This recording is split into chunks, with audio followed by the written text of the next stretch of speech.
Okay, we are back on day 3. You guys remember in the last episode, we brought all of the hoops out here. We took them apart. I showed you exactly how they all go together with hex screws and everything. I laid them out right next to where our tunnel's going to go. And the reason why I did that is to make it easier on myself. I'm having to be doing this by myself right now. So it's easier for me to go and grab those posts or those poles, which are only 10, 15 feet away, and bring them over here. It makes no sense to lay them out somewhere else and then physically have to drag them all the way over here. So if you've got level ground that you could set these posts up fairly close to where your high tunnel is going to be, that's going to be your best bet. Landscaping fabric came in yesterday, as you guys can see. My landscaping fabric is 3 foot wide. I am lucky enough to have this trailer, which I've talked about a couple times, that we built. I actually built some 2x6s to come up with some holes in it that I could put a broomstick into, and I can put my landscaping fabric on the back side of this. And that makes it easy for a one-man show to roll this out and roll it back in when you're by yourself. So that's a good pro tip there. Not everybody has this, but if you can make it, it will make your life 100 times easier than it is to try to roll it and pick it by hand and then try to pick it up as it moves across the ground. This is so much easier. The other thing about this landscaping fabric, I use a professional grade, so it is, I think, a 3-ounce landscaping fabric. I like to use the 3 foot because I like to put my post dead center and have about 1.5 feet on one side and 1.5 feet on the other side. So you can mow up against this, and this can be inside of your tunnel. You can put wood chips against it, keeps the weeds from creeping into your tunnel. It's another good pro tip. The way to take care of this landscaping fabric is by fire. This, I think, is the best way to do this. The reason why I say that is if you guys have ever used woven landscaping fabric, it is that woven together plastic. If you cut this with a knife, it will unravel, and then you'll have a hot mess on your hand. The easiest thing to do is to take your torch and torch this as straight as possible. What I like to do is I like to torch the end, and if it's not straight, I will bend the end over like this to make it straight, and then I'll put my landscaping fabrics through. So that way you've got a nice level surface. When you walk up, I like to walk up to my stuff. If I walk up to it, I want to see straight lines, the best as possible, guys. I want to see straight lines. I want to see clean cut grass. I want it to look very, very professional when you walk up on it. Even if it's just a home garden, you still want to make your stuff look good. At least that makes me sleep better at night, knowing that I did the best I can. There's no sense in doing it 50% when you can do it 110%. So we're going to get this landscaping fabric rolled out here. I'm going to go ahead and get it out and get it staked. I'll take you guys along for that. You can watch some of it, and then we're going to square this up today and get these ground posts squared up so I can get these things driven into the ground. And all I've got, guys, is I basically have a rubber mallet, and I've got a ton of these landscaping stakes. These are not like the ones you buy at the store. The ones at the store are very cheaply made, and they sell these things in 1,000 boxes, and they're fairly reasonable. I think I've got 16,000 of these stakes now, because at one time I was doing watermelon patches and everything, so I was making my watermelon patches nice and clean. If you guys are interested, I do have a YouTube channel. It's called Kansas Garden Guy. You can go back and watch those videos of me doing my watermelon patches. You can see how to lay fabric, how to put staples in. I mean, it's very simple, but if you're interested in that, you can check out that channel. But what I'm going to do is I'm going to start off with 4 landscaping fabric staples. And you say, well, those are kind of rusty. Those aren't going to be very good. No, these actually, when they have a little bit of rust on them, it causes a little bit of friction when it goes into the ground, and it tends to hold better than the brand new staples do. I know it sounds weird, but science, baby, science. So what we're going to do is we're going to pull this landscaping fabric out, and then we're going to set it to the corner where I want my high tunnel to go. Well, actually, we're going to set it to where I want it to go about 1 foot or 2 foot past that, and then we're going to get started. Simple as this, guys. Look at this. All right, we're getting to the corner where I want my landscaping fabric to be, so I think we're going to go ahead and set it there. And you can see I set a post right here where I had my tape measure going, because I wanted to see exactly how far my tunnel was going to go backwards, so I knew if I wanted to move it backwards or forwards. Now is the time to decide all of that before you physically get started putting stuff in the ground and then realize, oh man, I'm 1 foot off, or oh, I wish I would have moved that back 2 feet, or I wish I would have moved that forward 2 feet. Now is the time to check this out. So this, I know, is the farthest forward I wanted to go with this tunnel. So what I've decided to do is I am going to start right here is where I want this is where I want it to be. So I'm going to go ahead and put my landscaping fabric right here. I'm going to pull it nice and tight. So this stuff is pretty thick. It's not your run-of-the-mill plain Jane box store kind of stuff. This stuff is seriously some good landscaping fabric. I'll go ahead, and you definitely need a rubber mallet. You can use a hammer. I find a rubber mallet works perfect for this. And then we will put one more right here. And we'll put one more right here. As you guys can see, we got this started. So now what we're going to do is we're going to go back down there. We're going to cut that fabric. We're going to pull it nice and tight. So now you can see up against here, if you look completely down the line, you can start to see the straight line here going all the way down. So what we will do is we will put our posts in this middle. That way, like I said, we've got a place to run the lawnmower against here to keep the weeds out. And then we've got a place inside our tunnel that we can put wood chips or just leave it alone, or rocks or whatever you plan on doing. And that gives you a weed barrier. So that gives you a 3-foot barrier from any kind of seeds in here, technically blowing into your tunnel and then fighting that weed seed. Okay, guys, another food for thought here is, you saw that we put the landscaping fabric in, so we know that's going to be the leading edge of where I want my fabric to be. But that's not necessarily where I want my tunnel to start. And the reasoning why I'm saying that is, you went ahead and put your first pole here, which you could do, but now you have all this dirt here, and you have all this possibility of grass growing in, you dragging mud in, all that kind of stuff. What I like to do is I like to start where my fabric, I put it to start, I go back 4 feet. And what that does is that gives me a 4 feet buffer to where my first pole is going to go here to start my tunnel. That way I've got 4 feet of walk space.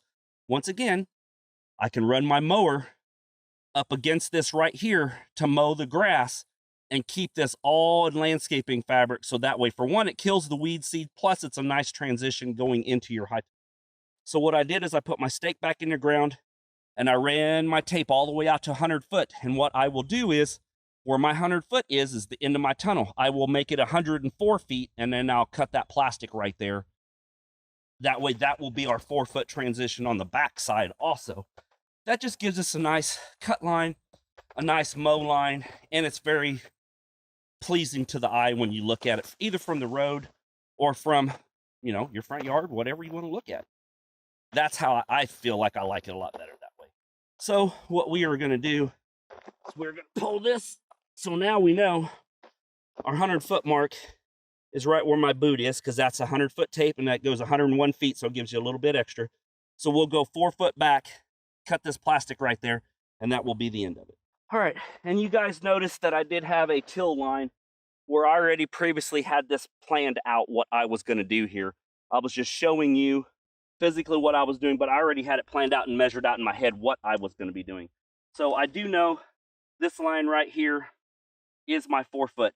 So I want to find my fabric, and you want to just do the best you can here, because like I said, you're kind of by yourself. So, and if there's any type of wind at all going on, you're gonna find it, trust me.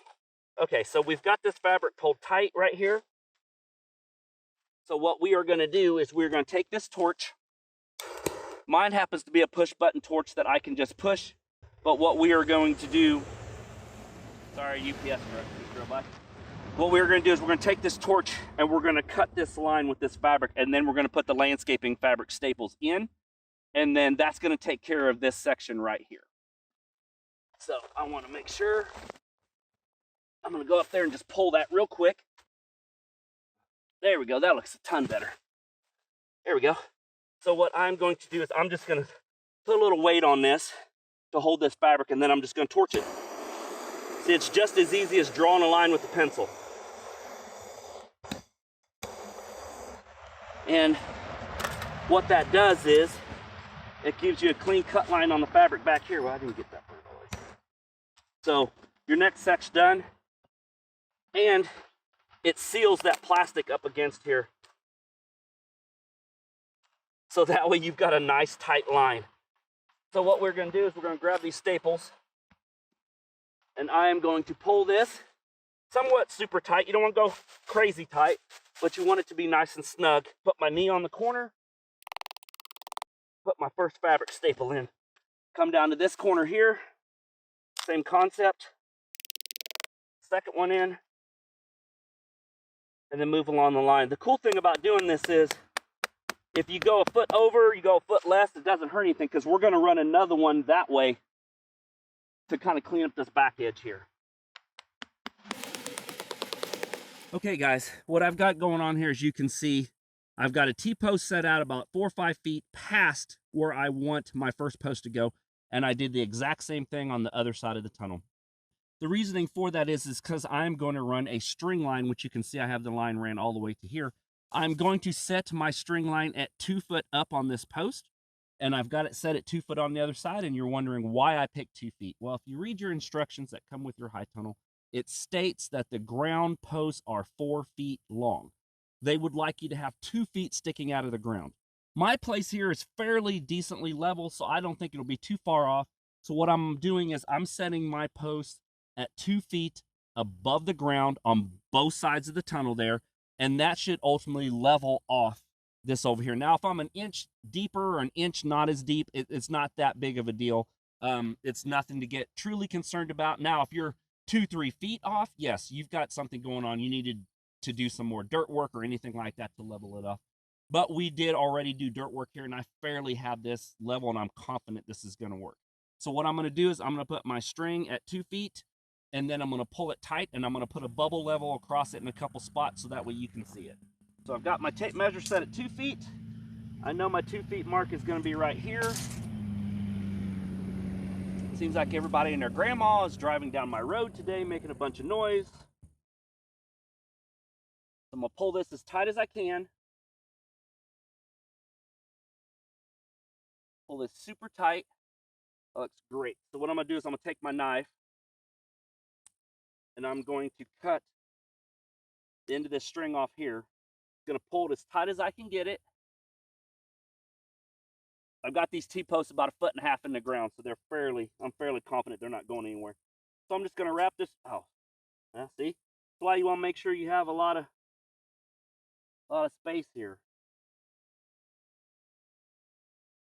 So I'm going to wrap this string around 2 or 3 times. Just want to verify my 2 feet mark.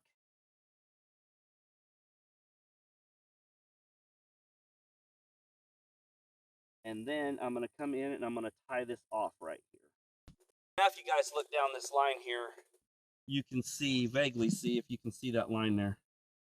As you can tell, my landscaping fabric is just a tick off, but that's okay. It's not going to hurt anything. But you can see there that we are straight across to that other post. Let me see if I can zoom in on it. You can see that other post there in the distance right there. You can see that post right there. So that's where that is. I think we'll be fine there. So what I'm going to do is I'm going to grab a post and we're going to burn our first one in. We're going to put this first holes in. What you're going to need is you're going to need a sledgehammer. You're going to need at least something to burn a hole or cut the hole in the plastic. I prefer to burn that, you guys know, so I do have this torch. You're going to need at least a couple different various levels. You're going to need a pole driver. This one is currently my own pole driver that I bought from my DIY kit, but a pole driver was included in my kit. I just choose to use the one that I've already been using. But if your kit does not come with one, you can purchase this from bootstrapfarmer.com.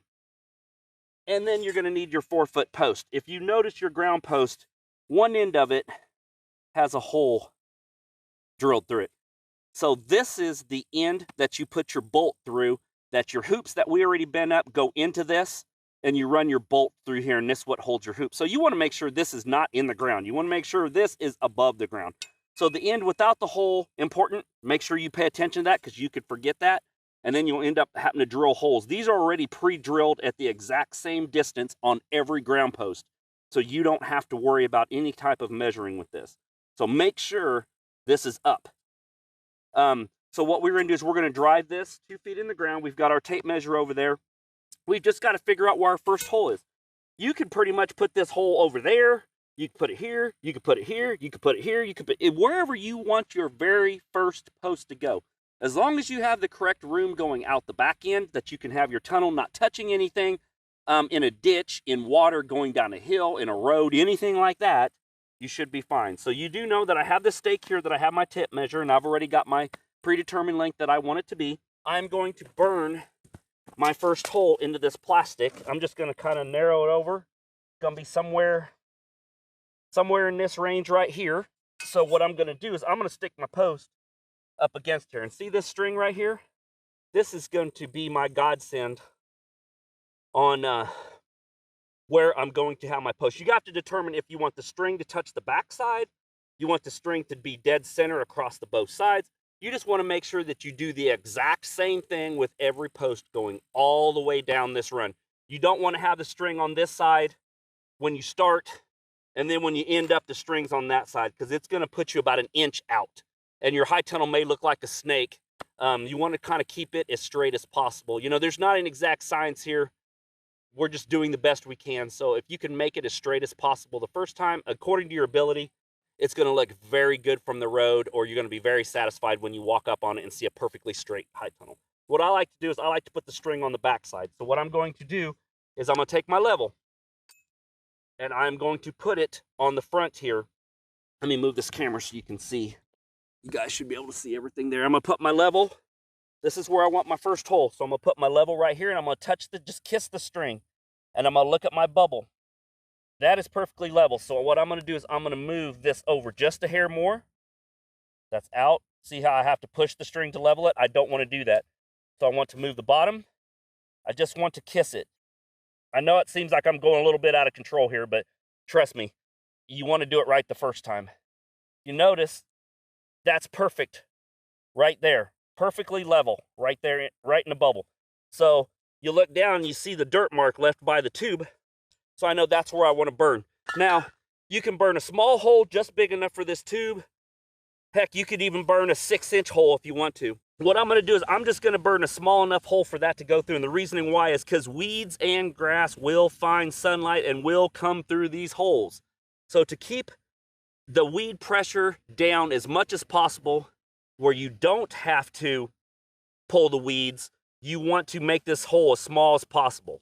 So what I'm going to do is I'm going to take my torch, make sure I got plenty of gas, and I'm going to burn just that little bit of hole right there. See that? Boom. That's all I need to do. So then once again, I'm going to take my post. Now, saying that, remember the holes up here. The bolts that come with this high tunnel kit are hex head galvanized bolts, which means they're not a button or a carriage bolt, so they're not smooth. Make sure when you orient these poles, this is up above ground, and you want this to run parallel with your tunnel. You don't want it to run like this with your tunnel, because then the bolt head's here. When you pull the plastic down, the plastic is going to rub on that bolt head, and it's going to wear a hole prematurely in your plastic. So to keep you from having to buy new plastic or grieving about it, make sure you run your holes parallel that way, so the plastic's here, so you have no chance of ripping up your plastic. You want to make sure, like I said, this is up, and these are parallel to your tunnel, so that way you don't make the mistake of poking a hole in your plastic. So you just want to stick your pipe in the ground there. You want various levels, and the reasoning why is because you want this to be as straight as possible. You want to move your bottom out. I can see that's perfectly level down here. Your plumb and your level, we're perfectly level here.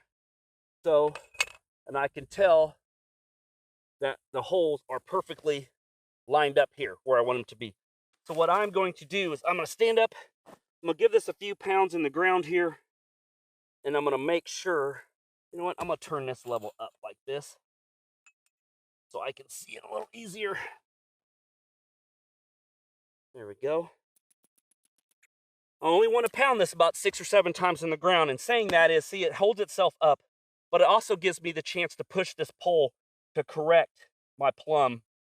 You notice that my plumb was out a little bit because you tend to pull into yourself. So you tend to pull the post in. This is still level on top and plumb on this side. So what I'm going to do is I'm going to give it another half dozen or so. I'm going to check it again. So you notice that we had our levels perfect here and we're plumb here. So what we're going to do is we're going to continuing hammering until the string, I want the string touching the back side of my bolt holes here. And the reasoning why I'm going to do that is because that gives me about 1.5 inches of leeway. If I have to pound the pole into the ground a little bit more, I've got a little bit more room there. It just gives me a little bit of play. So I am going to use that as a great reference point. Once that touches the line right here, I know I can stop. And if I have to go back and pound the top of it in a little bit, that's fine. It doesn't bother me at all. So we're going to continue to keep going with what we're doing. We have not had any substantial rain for weeks now. And the ground, I've got 1/2 inch cracks in the ground here. And when I was putting the landscaping fabric or the landscaping staples in, you did notice that it was hard for me to put some of them in because the ground was so hard here. So this does help out a lot. And what this does is this keeps you from smashing the top of this bar. You just want to go careful now. Don't go all He-Man on it. If you go all Hercules on it, you could corrupt the top of this and bend this in, and you do not want to do that because then you're going to throw all your calculations off. So you just want to make sure you continue at a good slow speed. Just take it easy peasy, wins the race. And you want to watch everything. Make sure that I'm still level and I am perfectly plumb here. So you just want to keep that. This first one's going to be your important one because this is the one you're going to measure this whole tunnel to square it up off of this one pole. So if anything, you want to make sure this pole is perfect. And yes, you could probably use a post hole driver, and the reason why I'm not using it is because my post hole driver would touch the ground before we get to the top of this pole. So you're still going to have to use a hammer. So I just use a 2-3 pound sledge. Yeah, it takes a little bit of time, but if you just go slow with it, you could easily get all these poles put in into a day. Oh yeah, and a pro tip. If you noticed, I'm holding this here. This is a pinch point. Do not let your fingers get in between that and you hammer that top of that. You will cut your finger. So what I'm doing is I'm just holding this section on top of here just so that way I can keep this steady. That's all I'm doing is using this section as a guide. And make sure you do not get your fingers pinched in between there because it will take your skin. We'll go ahead and pull these levels off because this thing's level. It's not going to go anywhere from now on. We're almost there. Okay, we are at the bottom of that hole right now. So I'm going to measure that and you'll see exactly. We are 24 inches sticking above the ground. So that hole right there is 24 inches dead center. So I want to make sure that is just, and mess with your string a little bit and see where we're at. I want to make sure that is at the bottom of my hole. That gives me about 1/4 inch of leeway with this string bowing in the center. Even though we've got this string super tight, gravity is still pulling on that string. So that gives us a little bit of leeway. And like I said, I can go in and tap these down a little further, but I want my string right there, as you guys can see, at the bottom of that hole. So this one is perfect. As you can see, that driver works out great. It mushrooms the top a little bit. I've done hundreds of poles with this, but you can see the top is perfect. And that's good 2 feet out of the ground. That is good and sturdy. That is not going anywhere, guys. Not going anywhere. And as you can see on the back side, this line is just kissing the back of this post. So I want all my posts on this side. So we're just going to continue down and do the exact same thing for all these posts. What we're going to do is we're going to go to the end there. And we are going to find, like I said, our tape measure is here. So that gives us our 0. We're going to go down to where the 100-foot mark is. And we're going to burn a hole and do the exact same thing. I'll catch up with you down there. Same concept here. We set that post at 100 feet. So now I've got this tape line pulled nice and tight here. And I do know this is my 100 feet. So I'm just going to not pull it super tight because you're going to have a little bit of flex. I just want to make sure it's not touching anything going all the way down. And I know we're about right there. So I want to put my post roughly right there. So same concept. We just want to grab the levels. Okay, same concept here. I know that I want to make sure my post, my hole's up and it's parallel to the high tunnel. Pull my tape, grab this, about center of this. I want to put my level there, and I want my level plumb there. That way I can check everything. I'm kissing about right there. I just kind of make a little mark. I look down the plastic, I see that little mark right there, so I'm just gonna burn this little hole right here. Perfect, perfect, perfect. So now, what I'm gonna do is I'm gonna put my pole up against there once again. I'm gonna run my level for plumb, my level for square, or vice versa, whichever one. I'm not a carpenter. Do the best I can here. Okay, so we know I'm good there. So I'm going to just give this a quick few taps and then we'll check it again. Like we did down there, checking this right here. This is square. This is perfect. So now's the time if you have to push. You notice that string's barely just kissing that pole. Just barely kissing it. So we are perfect. So I'm gonna go ahead and put a couple whacks in the ground there. I noticed it pulled just a little bit. So I readjusted, and I readjusted that again. All right, we are back, guys. I went ahead and spared you the agony of watching me lay the second round of landscaping fabric out. So I went ahead and measured, got it laid out, and I'm gonna show you how I square this up. Okay, once again, we've got our regular post with the hole through the eye, or eye through the, whatever you wanna call it. And as you can see, I have a tape line now here, ran from the top of that pole to exactly where my 20 feet mark is gonna be. Like I said, it's easier if you have two people because you can get another hand to help out, but I am on my own today. What I did was I ran a string line, and this doesn't matter how high this is. I just have it high enough where I can eyeball it and see. I ran it about, I don't know, 8-10 inches up there. And all I did was I set a T-post behind me, and I ran this other string just like I did the other one. And what I'm looking at is what the building would look like. So what I did was you want to make sure you do this. If you don't care, then it's not that big of a deal, but I'm a little picky when it comes to this. So what I did was I walked out probably about 20-30 feet, and I walked up here like I was walking up to a high tunnel sitting here, and to look at the lay of the land and see if I like this high tunnel a little more this way, a little more that way, or a little more square on. So I figured this right here is the perfect spot for my next pole. I like when I walk up to it, I like the way the corner looks. I like the way it looks this way. And it's square. So that's what I'm gonna go with. So I've got my tape measure laid out. I've got 20 feet here, and what I've got is I've got that pole. And what I'm gonna do is I'm going to set this pole up at my 20-foot mark, again, just like I did before. And I'm gonna give it just a kiss. When I mean a kiss, I mean just a kiss. My level's on here. And I am going to level this right there, right there. So I know I want to go just a little more like that to give it a kiss. And I know it looks like I'm getting really picky, but now's the time. And then I'm just gonna rub it, and that's gonna put a mark. Hopefully you guys can see that. That's gonna put a mark right there, and that means that's where I'm gonna put my next hole. Just like that, my hole is burnt. So what I'm going to do is I'm gonna get this pole driven in the ground. And like I said, you guys watched me do that on that side. So I'm gonna go ahead and get this pole set, and then we'll move on to the next step.